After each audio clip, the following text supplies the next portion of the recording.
Steve said that we have some live presentations and some by Skype. I'm glad to be one of the live ones.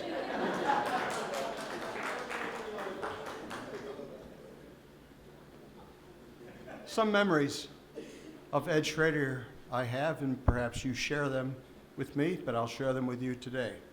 For those of you who may not be familiar with the geography of St. Louis, Forest Park is at the westernmost edge of the city of St. Louis. 1 block west of Forest Park begins St. Louis County and the campus of Concordia Seminary, where Ed taught at one time before the exile. Between the city and the county, that is between Forest Park and Concordia Seminary, lies Skinker Boulevard. Ed once told me that if you followed the longitude of Skinker Boulevard straight north, far enough into Illinois, you would come right through the middle of the Schroeder farm. That's the home place, the place where Ed was born and where he lived until he left home to attend Valparaiso University. For me, that geographical observation that Ed made could just as well have been made about Ed himself. Ed's life straddled 2 worlds, just as the campus of Concordia Seminary and Forest Park straddle the longitude of the Schroeder farm. Ed's life straddled 2 worlds that do not often intersect or even interact with one another. There's the world of academia and what we call the down-to-earth world, the down-to-earth world of much of the rest of America. Down-to-earth people sometimes dismiss the world of academia as a world of eggheads and ivory towers. And then there's that down-to-earth world where most people live in that the academic types sometimes ignore, or at least sometimes have a hard time understanding and having compassion for.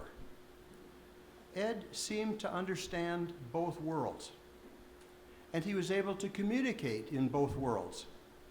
He wrote scholarly papers and presented them by invitation around the world. He also had the enviable ability to take complex theological concepts and express them in what he called nickel words. 1 foot on the campus, 1 foot on the farm. And not only could Ed communicate in both worlds, I think it was his calling, and he certainly had the gifts for it. Ed was bright. He skipped 12th grade on the recommendation of his pastor. It was a different world. I'm serious about that. How much confidence people had and respect for the counsel of their pastor, and how much insight pastors would have into the life of their parishioners. I'm sure that still exists, but it seems sometimes to be more and more rare. And that got reflected in Ed's sense of responsibility for providing both academic and vocational guidance to his own students. Think also about what high regard and trust parishioners like Ed's father must have had for their pastor to accept the counsel of their pastor. So Ed entered Valparaiso after his junior year of high school, and did you know that he entered as a pre-med student? And while he was at Valpo, he took some philosophy classes from some young Turks that the university president, O.P. Kretzmann, had recently recruited to be on the faculty. Specifically, I'm thinking of Jaroslav Pelikan and Robert Bertram. O.P. had recruited them to be on the theology faculty, but Bertram and Pelikan got put into the philosophy department because the theology profs were already there and they were tenured. So The education in philosophy that Ed received had a decidedly theological emphasis. And Ed got hooked. A pre-med student who got hooked on theology via some philosophy profs. Clearly, Ed had what Steve Hitchcock has called the mental chops to succeed in the world of academia.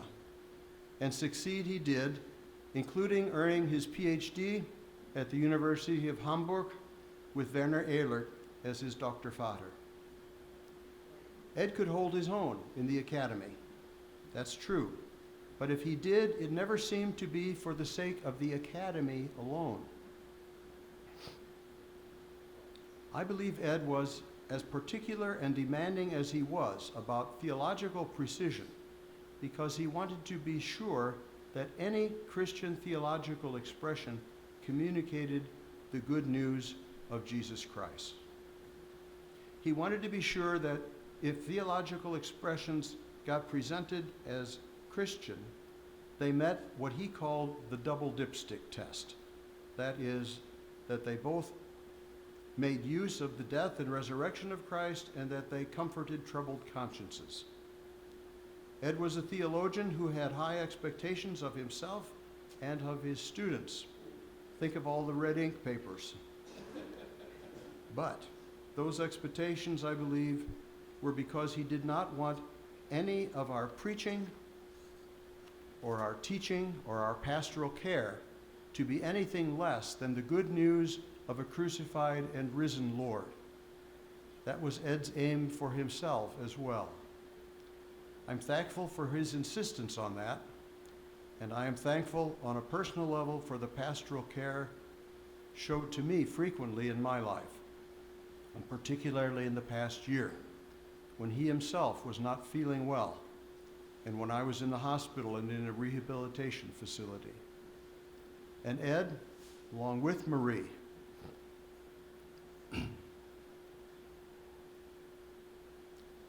brought me hope and comfort, the kind of hope and comfort that comes only from Jesus, who's been there and was crucified and raised for us. Ed's theology, I believe, was inseparably tied to that practical mission, whether it was traveling to all the populated continents in the world or making new friends every time he went for a walk at Shaw's Garden. Ed good news to people. He got to know them. He listened to them. Sometimes while the rest of us were waiting for him to please walk on. But he listened. He got to know them. And in nickel words, he let them know how the promise that God speaks to them in Jesus' death and resurrection crosses out every deadly critique that they may face. As Ed was fond of reminding us, quoting from his teacher, Bob Bertram, for Christ's trusters, missio is always for the sake of promissio. Our mission is always for the sake of the promise. Thank you.